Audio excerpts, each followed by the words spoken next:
Are you constantly juggling a million tasks and still feel like you're getting nowhere?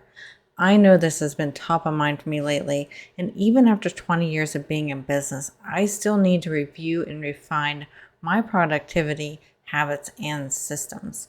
Imagine having a clear, organized schedule that not only boosts your productivity but also gives you more time for what truly matters.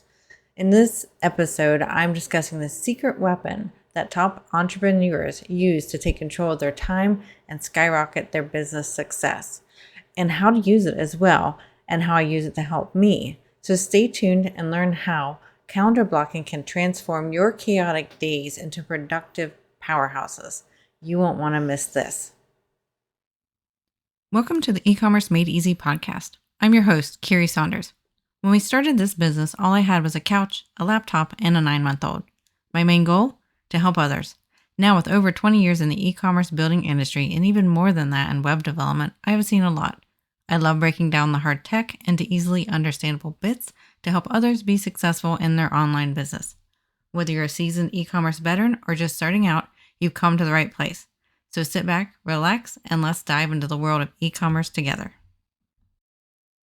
Welcome back to the E-commerce Made Easy podcast. Today we're talking about one of my favorite subjects that has nothing to do with technology or websites, but it's imperative for business owners, especially online business owners like you, and that's calendar blocking.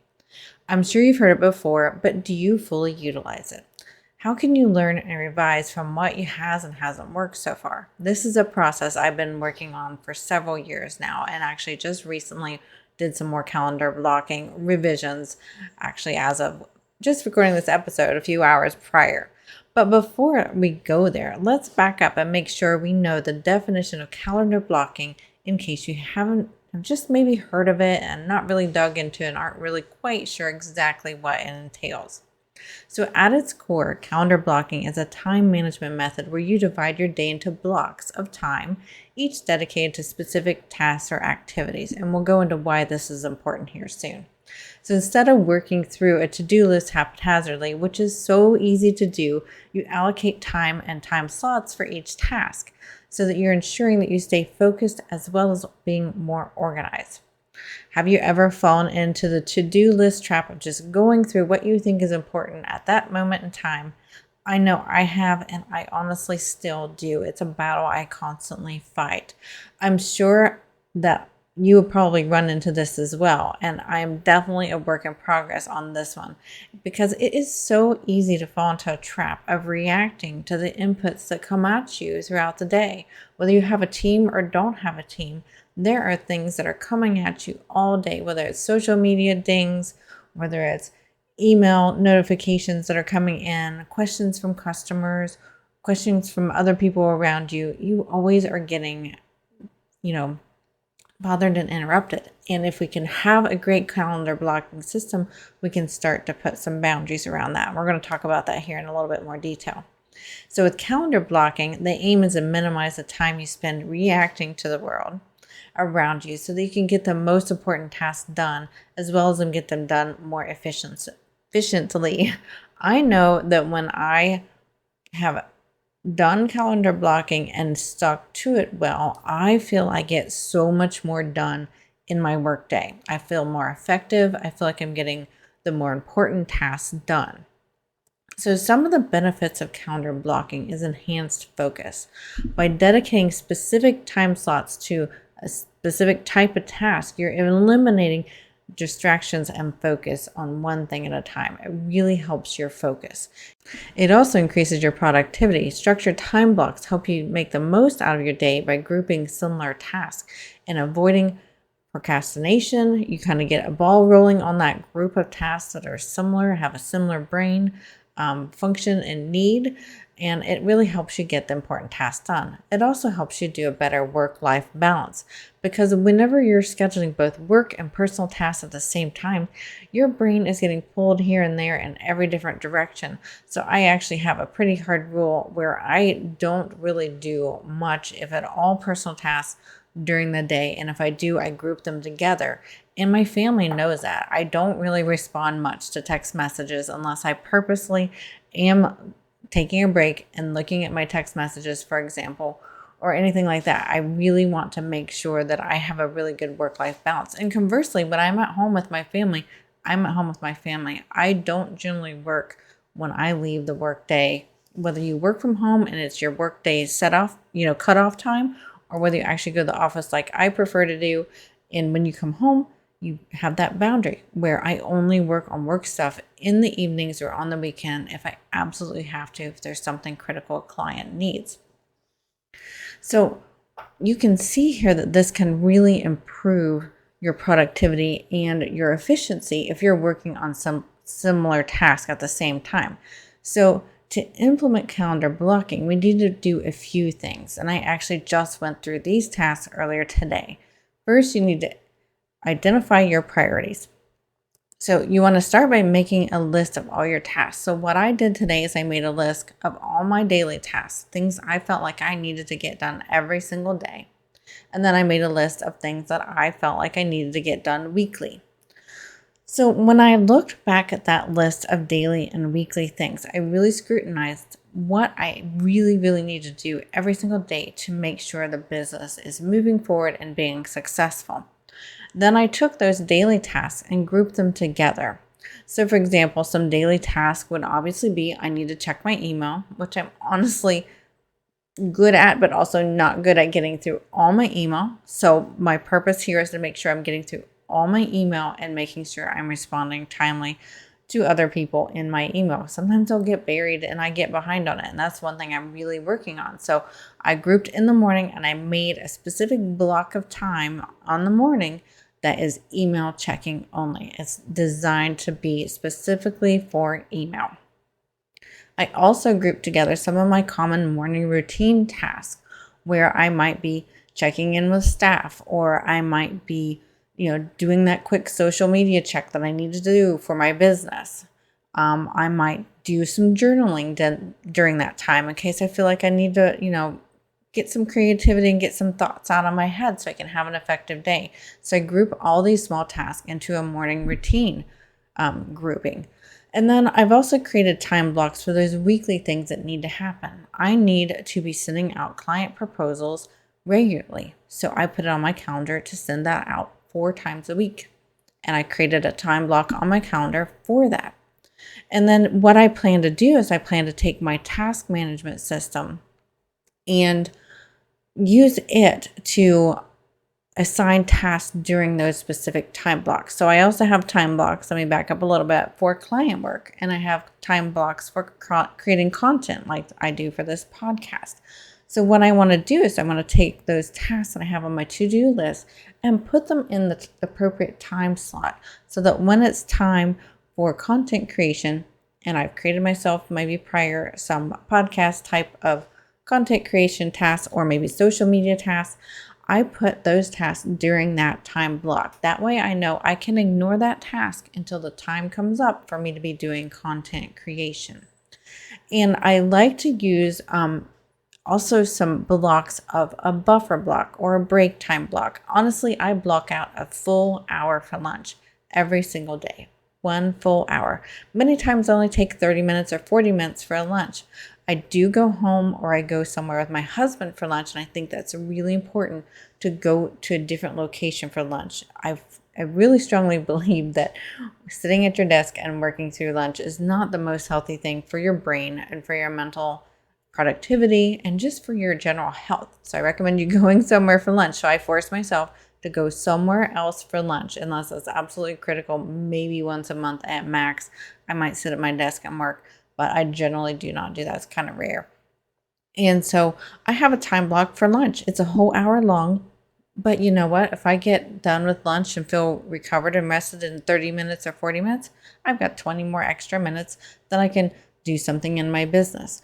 And then I also alluded to this too. I have buffer blocks built in, and I'm looking over on my calendar right now. I have buffer blocks in just about every day. I have about an hour buffer block. So this is going to be for those times when I do need to react to something. That could be maybe I stack up and wait to respond to my staff instant messenger messages and do them during the buffer block when I can be reactive and when my brain's in a mode where I can just, react and respond quickly and get back to them and have conversations.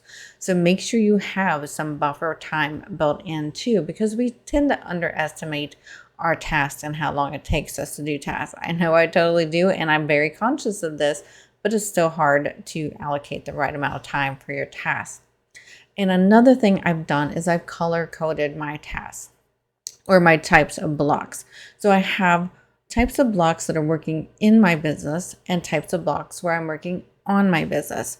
So working on my business would be income type producing activities, and working in my business are those day-to-day or week-to-week tasks that I need to do to keep things rolling, but they aren't directly tied to an income producing type of activity. So I've color coded those differently on my calendar. So it's very easy for me to look at my calendar and see what mode is my brain to be in at this moment in time. And then I also try to be very conscious in doing in the business type tasks in the same time area on a day and on another time area of the day. That way my brain isn't having to switch too much as far as what type of tasks it needs to be prepared for. So for me, I used a light blue color for working in my business. I'm trying to remember which way it was in my business, and my favorite color is purple. So I use purple for things when I'm working on my business, and blue is my second favorite color. So I wanted to make sure they were colors that I liked for those tasks too, because I don't want to look at the colors and think, ooh, I don't like that color. I don't want to do that task. So make sure you're using colors that you like and that you can relate to what they are. Okay, so when I do this, I actually do this on my Google Calendar. So I use Google for my calendaring, and I use Google Calendar to create these colored time blocks for me. And I actually also love a program called Todoist. That's my to-do application that keeps my to-do list in it, and it auto puts things on my calendar. So now what I need to do, now that I've revised my calendar blocking, is I need to make sure when I'm doing my weekly reviews or planning for my next day to put the task in the right time block slot. This is something I've not been great at in the past. I will admit it's something I'm always working on, is refining my productivity. So what I'm going to be very purposeful on now is making sure when I have those tasks scheduled, because sometimes I'll have tasks actually scheduled because they're a bit more time sensitive than just, it would be nice to get this done. I want to make sure that they're scheduled on my calendar at the right time block timing. So I want to make sure those proposal type of tasks are scheduled on my client proposal time slots, and my morning routine type tasks are scheduled in my morning routine time block. And then also be flexible. So one thing that I've had to make sure that I'm getting better at is, sometimes things happen. Sometimes a client has an emergency and I need to toss all the things in the air that I had planned for the day and make sure that client's been taken care of. And things can happen too in your business, even if you aren't like a service provider like us, that might come up that are more urgent. So make sure that you are flexible and give yourself grace if for some reason you cannot stick to your time block schedule for that day. Now, obviously, if this becomes a habit and you're not working on with your time block schedule regularly, then you need to revise it. That's what I needed to do.